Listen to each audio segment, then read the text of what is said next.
The rock और triple H, दो future mega stars, दो अलग पर्सनालिटीज, एक डब्ल्यूडब्ल्यू का सबसे कैरिज्मेटिक सुपरस्टार और दूसरा डब्ल्यूडब्ल्यू का सबसे रूथलेस कॉम्पिटिटर। और जब ये दोनों एक दूसरे के सामने आए थे तब इनकी लड़ाई सिर्फ रिंग तक ही सीमित नहीं थी, वो पर्सनल थी। और उस पल शुरू हुई एक ऐसी राइवलरी जिसने डब्ल्यूडब्ल्यू के एटीट्यूड एरा को डिफाइन किया था। और वीडियो को एंड तक देखना क्योंकि कहानी का सबसे बड़ा ट्विस्ट आपको आखिर में मिलेगा। डब्ल्यूडब्ल्यू ने अपनी हिस्ट्री में कई मेगा स्टार्स बनाए हैं। डब्ल्यूडब्ल्यू के गोल्डन पीरियड में जहां पर हल्क होगन और आंड्रे द जायंट की राइवलरी सबसे ज्यादा ग्रेटेस्ट थी, डब्ल्यूडब्ल्यू न्यू जनरेशन एरा के टाइम पर शॉन माइकल्स और ब्रेट हार्ट की राइवलरी सबसे ज्यादा इंटेंस, प्रोफेशनल और पर्सनल थी। और एटीट्यूड एरा के टाइम पर स्टीव ऑस्टिन और रॉक की राइवलरी सबसे ज्यादा ग्रेटेस्ट थी, क्योंकि ऑस्टिन और रॉक प्रोफेशनल लेवल पर राइवल्स थे। लेकिन अगर सबसे ज्यादा हीटेड, खतरनाक और पर्सनल राइवलरी की बात होती है तो वहां पर रॉक और ट्रिपल एच सबसे पहले आते हैं। पर ट्रिपल एच और रॉक प्रोफेशनल लेवल पे भी राइवल्स थे और पर्सनल लेवल पर भी, और इनकी राइवलरी का स्टार्ट मिड 90s से स्टार्ट हो गया था। ट्रिपल एच डब्ल्यूडब्ल्यूई में 1995 में आ गया था और वो ऑलरेडी क्लिक के साथ बैकस्टेज एक स्ट्रॉन्ग फाउंडेशन बना चुका था, जहां पर क्लिक ग्रुप में Shawn Michaels, Kevin Nash, Scott Hall और 1-2-3 किड थे और उस टाइम के ये एस्टेब्लिश्ड सुपरस्टार्स थे। ट्रिपल एच जब इनके ग्रुप के साथ जुड़ा था तो उसे काफी बेनिफिट मिला था, तो ट्रिपल एच ने अपना पॉलिटिकल इन्फ्लुएंस स्टार्ट से ही सीखना शुरू कर दिया था। और वहीं रॉक ने डायरेक्ट एंट्री करी 1996 सर्वाइवर सीरीज पेपर व्यू में। रॉक के पास ज्यादा रिंग एक्सपीरियंस नहीं था, पर विंस ने रॉक के अंदर रिंग एक्सपीरियंस नहीं देखा था। उसकी पर्सनैलिटी नेचुरली कैरिज्मेटिक थी, जिसे देखकर एक अलग ही लेवल की वाइब आती थी। और अपने पहले ही मैच में रॉक को क्राउड से ठीक ठाक रिएक्शन मिला था। और विंस मैकमैन ने रॉक को स्टार्ट से ही मेगा स्टार बनाने की ठान रखी थी। उसकी फैमिली लेगेसी, उसका कैरिज्मेटिक नेचर और एथलेटिज्म विंस को काफी पसंद आया था। और दूसरी तरफ ट्रिपल एच सालों तक इंडिपेंडेंट सर्किट में वर्क हॉर्स की तरह काम कर रहा था और उसे इस तरीके का ट्रीटमेंट कंपनी ने नहीं दिया था, क्योंकि अभी भी ये मिड 90s का ही टाइम था और Hulk Hogan, Randy Savage, Ric Flair, Sting, Bret Hart, Shawn Michaels, Undertaker, Lex Luger top stars थे। और Steve Austin, triple H WCW के मिड कार्डर्स थे जिसे WWE ने साइन किया था। पर WWE ने इन्हें अभी इस पॉइंट पर टॉप लेवल ट्रीटमेंट नहीं दिया था। पर स्टीव ऑस्टिन ने 1996 में ब्रेक थ्रू कर लिया था किंग ऑफ द रिंग जीतकर। पर ट्रिपल एच और यंग रॉक अभी भी बॉटम पर थे। रॉक को इनिशियली WWE में सरवाइव करना जहर को अमृत समझकर पीने जैसा ही था, जहां पर मार्क हेनरी ने अपने कई इंटरव्यूज में बताया है कि उन्हें रॉकी को बैकस्टेज प्रोटेक्ट करके रखना पड़ता था, क्योंकि उस टाइम का वर्किंग एनवायरनमेंट किसी भी न्यू कमर के लिए सही नहीं था। पुराने रेसलर्स नए बंदों के साथ प्रैंक करते रहते थे जिसे हर कोई झेल नहीं सकता था। उस टाइम का बैकस्टेज एनवायरनमेंट रॉक को मेंटली टॉर्चर कर रहा था। और उसके पीछे भी शॉन माइकल्स और ट्रिपल एच ही थे जो उसे रेगुलरली बुली करते थे। और जब जब रॉक अपने मैचेस परफॉर्म करता था, शॉन माइकल्स और हंटर दोनों मिलकर विंस से रॉक के परफॉर्मेंस को लेकर कानाफूसी करते थे कि इस लड़के को मुंह सेल करना नहीं आता और ये कभी भी टॉप लेवल पर स्टार नहीं बन पाएगा। और रॉक के स्माइलिंग बेबी फेस वाले कैरेक्टर को भी ऑडियंस इंस्टेंटली रिजेक्ट करना स्टार्ट कर देती है। पर विंस ने एकदम से रॉक पर गिव अप नहीं किया था। रॉक ट्रिपल एच को हराकर इंटरकॉन्टिनेंटल चैंपियन भी बन जाता है, पर फिर भी उसको ऑडियंस का स्ट्रॉन्ग रिएक्शन नहीं मिल पाता। और यहीं से ही ऑडियंस रॉक को और ज्यादा हेट करने लगती है। जहां जहां रॉक अपने मैचेस लड़ता था वहां पर ऑडियंस डाय रॉकी डाय के चैंट्स करना स्टार्ट कर देती थी। पर ऐसा भी नहीं है कि ट्रिपल एच को उसके करियर में प्रॉब्लम नहीं आई थी। WWE ने हंटर को भी स्ट्रॉन्ग बुकिंग दी थी उसके पहले साल में। पर जब कर्टन कॉल इंसिडेंट हुआ था जिसमें सारे क्लिक मेंबर्स इन्वॉल्व थे और केएफएफ एक्सपोज हो गया था, केविन नैश और स्कॉट हॉल WCW चले गए थे, शॉन WWE चैंपियन था और पूरा पनिशमेंट ट्रिपल एच पर आ जाता है। ट्रिपल एच कई महीनों तक अपने मैचेस हारता है और हंटर भी एक टैलेंटेड सुपरस्टार था, पर उसे हमेशा किसी न किसी के साथ की जरूरत रहती थी, जैसे क्लिक और फिर बाद में शॉन माइकल्स। और उसी दौरान ट्रिपल एच और शॉन माइकल्स का इन्फ्लुएंस रॉक के अगेंस्ट और ज्यादा स्ट्रॉन्ग हो जाता है कि वो उसे कंपनी से ही बाहर करवा के मानेंगे। पर यहाँ ब्रेट हार्ट सामने आता है और रॉक के साथ एक मैच लड़ता है। और ब्रेट हार्ट ने रॉक के अंदर उस खूबी को जांच लिया था कि ये एक दिन WWE का सबसे बड़ा मेगा स्टार बनेगा। और ब्रेट हार्ट को भी पता था कि रॉकी के अगेंस्ट कोई ना कोई साजिश चल रही है। और इस इंसिडेंट का जिक्र हार्ट ने अपनी बायोपिक में भी किया है। और फिर रॉक कुछ टाइम के लिए नी इंजरी से साइडलाइन होता है और रिटर्न होता है, जहां पर वो नेशन ऑफ डोमिनेशन को ज्वाइन कर लेता है और रॉक हील हो जाता है। इस पॉइंट तक रॉक रॉकी माइविया ही था, पर हील होने के बाद अपने आप को वो फर्स्ट टाइम बुलाता है द रॉक और वो थर्ड पर्सन में बात करने लग जाता है। और वहीं ट्रिपल एच का करियर भी एलिवेट होता है और वो 1997 किंग ऑफ द रिंग जीतता है और माइकल्स के साथ मिलकर DX ग्रुप बनाता है और अपना नाम भी हंटर हर्ट्स हेम्सली से वो ट्रिपल एच कर लेता है।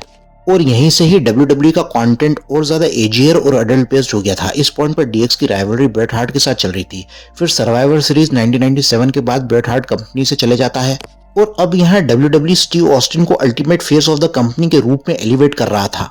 पर उस टाइम पर भी ट्रिपल एच शॉन माइकल्स का साइड किक ही था और रॉक भी एक मिड कार्ड अट्रैक्शन ही था, जिसमें से रॉक को ज्यादा फैंस मिलने लगे थे और उसकी माइक स्किल्स को ज्यादा अटेंशन मिलने लगा था। और 98 के ऑनवर्ड्स इनकी राइवलरी और ज्यादा पर्सनल होती जा रही थी क्योंकि शॉन माइकल्स अभी भी बैकस्टेज एक कैंसर था और उसका इन्फ्लुएंस अभी भी जारी था। पर रॉक का राइज ऐसा था जिसे कोई रोक नहीं सकता था। उसने अपने कैरेक्टर को अपने माइक स्किल्स के साथ ऐसा प्रोग्रेस किया था कि फैंस उसे हील होते हुए भी पसंद करने लगे थे। नेशन का लीडर फारूक था, पर रॉक को फैंस जेन्युइनली ज्यादा लाइक करने लगे थे, भले ही रॉक अपने मैचेस हार भी रहा हो। और वहीं दूसरी तरफ ट्रिपल एच भी इवॉल्व हो रहा था और वो भी पॉपुलर था, पर अभी भी शॉन माइकल्स ज्यादा बड़ा सुपरस्टार था। लेकिन रेसलमेनिया 14 के बाद ट्रिपल एच डीएक्स का लीडर बन जाता है और अब ट्रिपल एच और डीएक्स के फैंस भी ज्यादा हो जाते हैं। और वहीं रॉक भी फारूक को डबल क्रॉस करके नेशन का लीडर बन जाता है और यहाँ से अब रॉक और ट्रिपल एच की ऑफिशियल वॉर शुरू हो जाती है। पर्सनल और प्रोफेशनल लेवल पर दोनों ग्रुप्स एक दूसरे को प्रोमोज में चैलेंज करने लग जाते हैं और किंग ऑफ द रिंग में रॉक और ट्रिपल एच का मैच भी होता है जहां पर दोनों की रिंग केमिस्ट्री शानदार रहती है, जबकि दोनों म्यूचुअली एक दूसरे को पसंद नहीं करते थे। और ये एक मिड कार्ड फ्यूड ही था और अभी भी ये दोनों टॉप लेवल पोजीशन में नहीं थे जो ये 2 साल के बाद आने वाले थे, पर फिर भी व्यूअर्स फैंस कंप्लीटली इन्वेस्टेड थे। पर्सनल अटैक्स और रेशियल मॉकिंग जोरों शोरों पर थी क्योंकि डब्ल्यूडब्ल्यू सिर्फ रेटिंग्स का भूखा था और रेटिंग्स भी उसे भरपूर रूप से मिल रही थी। Fully loaded in your house में भी इनका मैच नो कॉन्टेस्ट पर रहता है, पर समर स्लैम पर इनका मैच आइकॉनिक और लेजेंडरी बन गया था। रॉक अपनी इंटरकॉन्टिनेंटल चैंपियनशिप हार जाता है ट्रिपल एच से, पर इस मैच ने इन दोनों सुपरस्टार को मेन इवेंट लेवल मेगास्टार बना दिया था और यहीं से तो रॉक बना पीपल्स चैंपियन और ट्रिपल एच की रूथलेसनेस भी दिखने लगी थी जो मैच जीतने के लिए किसी भी हद तक जा सकता है। पर रॉक हील था और ट्रिपल एच फेस, पर रॉक के प्रोमोज और माइक स्किल्स इतने ज्यादा एंटरटेनिंग हो गए थे कि फैंस लिटरली रॉक के लिए पागल हो गए थे और उसे हर मैच जीतते हुए देखना चाहते थे। और उसकी पॉपुलैरिटी भी स्टीव ऑस्टिन के बराबर आ गई थी। और ये रॉक का पीक पॉइंट था, पर ट्रिपल एच इंटरकॉन्टिनेंटल चैंपियन था और उसे एक नी इंजरी की वजह से रिंग एक्शन से दूर रहना पड़ता है। Survivor series deadly games tournament पर रॉक मैनकाइंड को धोखा देकर डब्ल्यूडब्ल्यू चैंपियन बन जाता है और विंस मैकमैन के साथ वो मिलकर कॉर्पोरेट चैंपियन बन जाता है। और रॉक विंस का चहेता चैंपियन था जिससे वो बदला लेगा ऑस्टिन से। रॉक की पॉपुलैरिटी 99 के स्टार्ट में इतना बड़ा तहलका मचा रही थी कि वो ऑस्टिन की पॉपुलैरिटी को हेड टू हेड चैलेंज कर रही थी और फैंस रॉक के दीवाने होते जा रहे थे। और ये किसी मिरेकल से कम नहीं था किसी भी सुपरस्टार के लिए, और ये एक अपने आप में एक आउटस्टैंडिंग अचीवमेंट है। और वहीं ट्रिपल एच अभी भी मिड कार्डर ही था और उसकी पॉपुलैरिटी रॉक से कम थी, पर फिर भी वो एक मेन इवेंट लेवल का वर्दी कंटेंडर था। रेसलमेनिया 15 पर रॉक ऑस्टिन से हारता और बैकलैश पर भी, और फिर रॉक की इतनी बड़ी फैन बेस को देखते हुए उसे फेस कर दिया जाता है और यहीं से ट्रिपल एच के करियर में एक बड़ा टर्निंग पॉइंट आता है और वो अब एक रूथलेस विलन बनने की राह पर खड़ा हो जाता है। हालांकि ट्रिपल एच भी अपने करियर में आगे जा रहा था जहां पर वो सेमी मेन इवेंट स्पॉट्स पर रेगुलर मैचेस दे रहा था और ये एक मेजर ट्रांसफॉर्मेशन थी। ट्रिपल एच ने यहाँ से ये डिसाइड कर लिया था कि अगर उसे टॉप पर आकर ऑस्टिन और रॉक को टक्कर देनी है तो उसे वो रूथलेस विलन बनना पड़ेगा जिसे आज तक डब्ल्यूडब्ल्यू ने नहीं देखा था। और हंटर ने अपने अटायर को चेंज किया और जेआर के साथ एक प्रोमो दिया था जहां पर उसने अपने आप को फर्स्ट टाइम द गेम बुलाया था। और ट्रिपल एच प्रोफेशनल लेवल पर तो विलन बन गया था, पर बैकस्टेज एक चीज ने उसे सबसे ज्यादा हिट दी थी क्योंकि हंटर का अफेयर उस पॉइंट पर स्टेफनी के साथ हो गया था जिसकी वजह से ट्रिपल एच को प्रोटेक्टेड रखा गया था और 1 साल तक ट्रिपल एच की बुकिंग मिकमेंस के द्वारा स्ट्रॉन्ग रखी गई थी। ऑस्टिन के नेक इंजरी की वजह से 2000s का साल पूरा ट्रिपल एच और रॉक की राइवलरी पर इन्वेस्टेड रहा था, पर इनकी राइवलरी 99 से ही चल रही थी जहां पर ज्यादातर मैचेस ट्रिपल एच ने जीते थे।